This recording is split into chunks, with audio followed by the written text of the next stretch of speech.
요즘 전 세계적으로 루나코인이 굉장히 핫한 이슈가 됐습니다. 이것이 왜 이슈냐 하면 루나코인이 원래 전 세계적으로 가상화폐 세계에서 굉장히 잘 나가는 코인이었는데 이게 단 며칠 만에 99.999% 급격하게 폭락하면서 50조 원이 증발해 굉장히 많은 사람들이 피해를 봤다고 해서 큰 이슈가 됐습니다. 10억을 투자했다면 그 돈이 지금은 10,000원으로 떨어져 버린 것입니다. 그럼 루나코인이라는 게 도대체 뭘까요? 루나코인은 우리나라 사람인 권도용과 신현성이 공동으로 창업한 테라폼랩스라는 블록체인 기업에서 만든 가상화폐 코인으로 한때 시가총액 50조를 넘기며 전 세계 가상화폐 중에 8위까지 올라가기도 했습니다. 전 세계에 9천여 개의 가상화폐가 있는데 그중 10손가락 안에 들 정도로 대단히 인기 있는 코인이었습니다. 지금 네이버 시가총액이 45조 원 정도 되는데 이를 뛰어넘었을 정도로 엄청난 규모였습니다. 근데 이 루나코인이라는 게 뭐 비트코인 뭐 그런 거랑 똑같은 건가요? 일단 루나코인을 알기 위해선 USD 코인이라는 것을 알아야 하는데 USD 코인 역시 테라폼랩스에서 만든 가상화폐 코인입니다. USD 코인은 US 테라 코인의 약자로 이 영상에서는 간단하게 테라코인으로 명칭하도록 하겠습니다. 테라코인,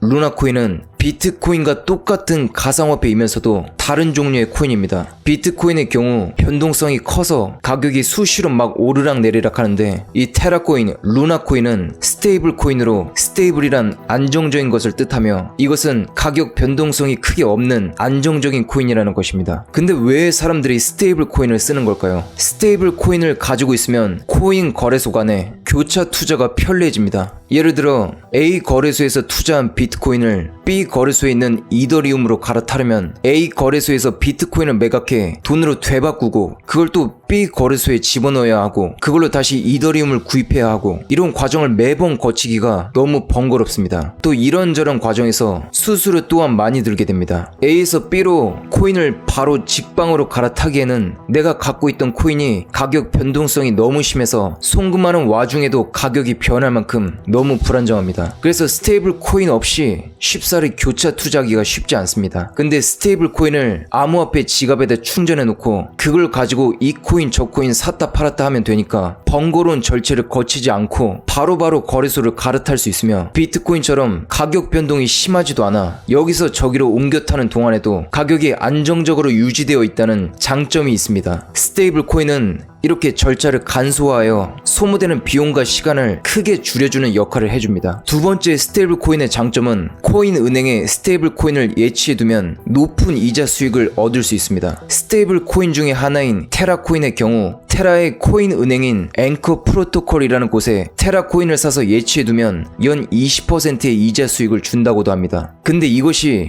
결국 이번 사태의 문제를 일으켰는데요. 이 문제에 대해서는 뒤에서 설명하겠습니다. 스테이블 코인이 안정적인 코인이다? 근데 가상화폐 코인이 어떻게 안정적일 수가 있을까요? 일단 스테이블 코인이 안정성을 유지할 수 있게 해주는 방식을 여기서는 두 가지만 설명하도록 하겠습니다. 첫째는 법정화폐 기반의 스테이블 코인 방식이고 둘째는 알고리즘 기반의 스테이블 코인 방식입니다. 일단 스테이블 코인은 가격 변동성을 최소화하기 위해 1코인을 1달러의 가치와 무조건적으로 일치시키는 방식을 갖추고 있는데 이 방식을 패깅이라고 합니다. 법정화폐 기반의 스테이블 코인이 돌아가는 방식은 내가 1코인을 받기 위해서는 실제 돈 1달러를 그 회사에 담보로 맡겨놔야 합니다. 코인의 가격이 달러에 직접적으로 고정되기 때문에 가격을 안정적으로 유지할 수 있습니다. 만약 치킨 코인이라는 게 있다고 예를 들자면 내가 그 회사에 실제 돈 1달러를 전송하면 나는 그 대가로 치킨 코인 1개를 받습니다. 이때 내가 1달러를 주고받은 그 치킨 코인 1개의 가격이 변해서 0.9달러로 내려갔더라도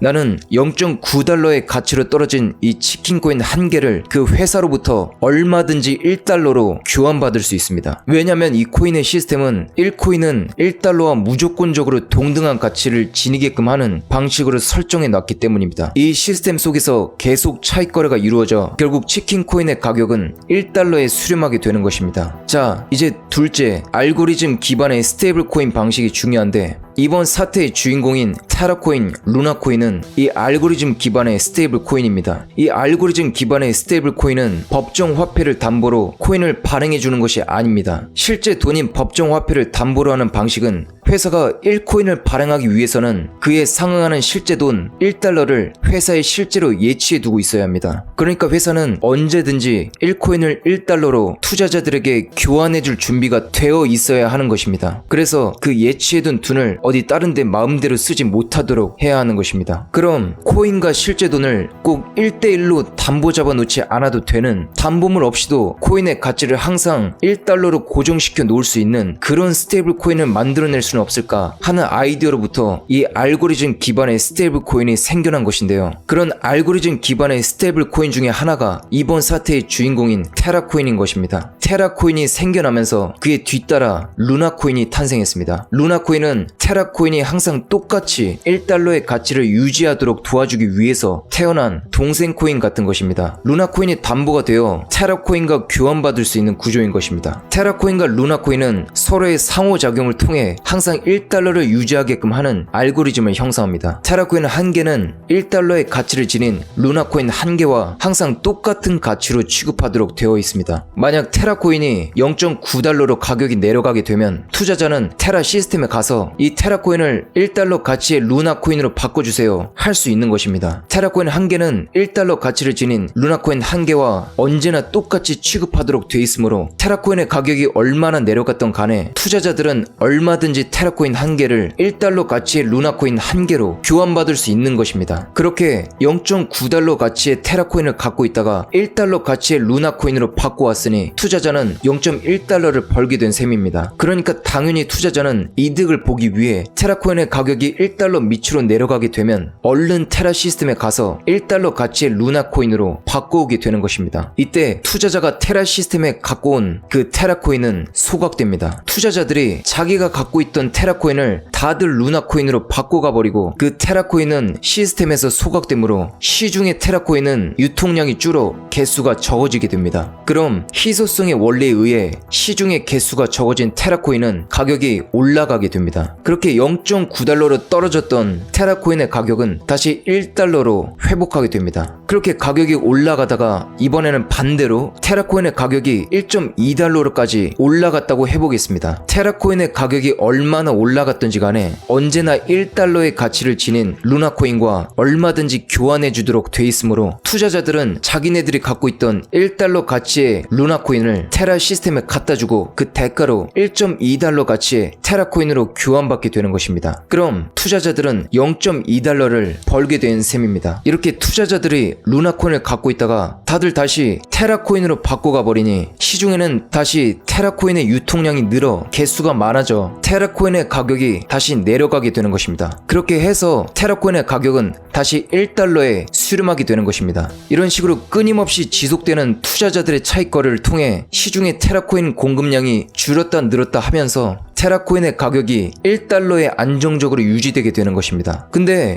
어차피 코인의 가치가 계속 이렇게 1달러로 유지되는 거면 뭐 떡상을 노리고 높은 수익을 가져갈 수도 있는 것도 아닌데 그냥 1달러를 돈으로 갖고 있으면 되는 거 아닌가? 왜 굳이 돈을 불릴 기회도 없는 이 안정적인 코인에다가 투자하는 걸까요? 이 테라 회사에서는 앵커 프로토콜이라는 코인 은행 같은 것을 만들었는데 이 코인 은행은 대출도 해주고 예금도 해주는 시스템입니다. 근데 이것이 이 사건의 포인트입니다. 이 코인 은행에다가 테라코인을 사서 예금해두면 연 20%의 이자 이익을 보장해준다는 것입니다. 그러니까 그 20% 이자 이익에 눈이 돌아가 너도 나도 수많은 사람들이 테라코인을 사다가 그 코인 은행에 예금해두려고 했던 것입니다. 근데 왜 문제가 생겼을까요? 수많은 사람들이 너도 나도 테라코인을 사서 코인 은행에 예금해두고 있는데 20%의 이자율이면 이 수많은 예금자들에게 지급해야 될 돈이 어마어마하게 많을 수밖에 없습니다. 어느 순간 사람들은 뭔가 이상한 낌새를 느끼고 이 시스템에 의문을 갖게 된 것입니다. 아니 이 회사는 이 많은 돈을 다 어디서 구해서 줄까? 이렇게 많은 사람들한테 그 많은 돈을 다 줄 수가 있는 게 맞는 것일까? 실제로는 돈도 없으면서 이거 새로 들어오는 돈으로 막 돌려막기 하고 있는 거 아닐까? 이러다 내 돈 못 받는 거 아닌가? 이거 다단계 사기 수법이 아닌가? 하는 불안한 분위기가 점점 팽배해진 와중에 어느 날 갑자기 외부의 공격인지 뭔지 원인도 모르게 이씨의 엄청난 양의 테라코인이 왕창 한 번에 매도됐고 5월 7일 안정을 유지해야 할 테라코인이 1달러 밑으로 내려가 패깅이 깨져버린 것입니다. 이후 사람들의 불안감이 치솟아 올라 자기 돈을 돌려받지 못할지도 모른다는 공포감에 덩달아 너도 나도 다들 테라 코인을 팔아버리기 시작했던 것입니다. 다들 불안해서 이 코인을 팔려고만 하지 더 이상 사려고 하질 않으니 결국 단 며칠 만에 테라 코인의 가치가 바닥으로 곤두박질 치기 시작한 것입니다. 자연스레 이와 직접적으로 관련된 루나 코인 역시 가격이 하락하게 되면서 결국 알고리즘 시스템이 붕괴되고 테라 코인, 루나 코인 둘 다 완전히 폭락해 망해버리게 된 것입니다. 과연 이 폭락을 막을 방법은 없었던 걸까요? 테라 회사에서는 위기 상황을 대비해 가격 방어를 하는데 쓰기 위해 4조 원어치의 비트코인을 사놨다고 했는데 그 사실 때문에 이렇게 이 코인이 폭락하는 와중에도 다시 살릴 수 있겠지, 비트코인 4조 원어치 사놓고 대비해놨다며